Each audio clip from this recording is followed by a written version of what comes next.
We are going to be making a wooden bunny box, and these are the templates that I created for this, and I will have a link to them in the description below. I am using fence boards for this project. That's what I use on most of my projects. So all the measurements will be about 5.5 wide, which is the approximate width of a fence board. So I need a 12-inch piece, a 12.5-inch piece, a 9-inch piece, and then I need two 20-inch pieces for the sides of the box.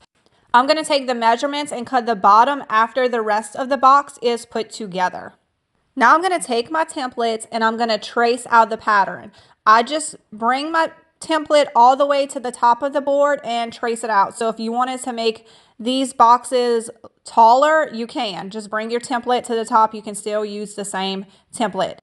Once you have the pattern traced out, you're just going to follow it with your jigsaw or your scroll saw or whatever tool you have to cut out details. And then you're going to take a high grit sandpaper and just kind of round out all the edges so that way those bunny ears are nice and round, and I like to round out all my corners.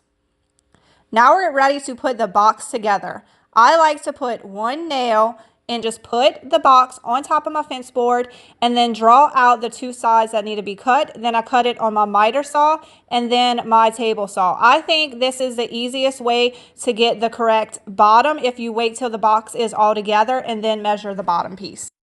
For the handle, I'm going to be using a crib spindle. I've already cut it to size and sanded it down.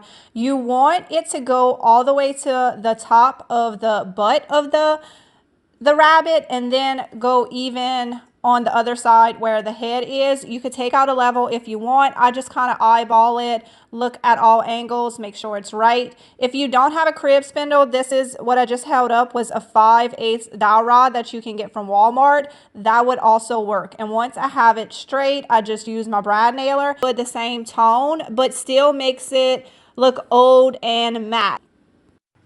Now we need to make a cute little tail for our bunny box. So I'm just cutting this yarn down into a smaller size. This is actually a mop head from the Dollar Tree. I don't know why, but I just really like the look of this yarn. And for only $1, I feel like that's a great price for this thick yarn. It just has like this vintage look to it. So that's why I like using this.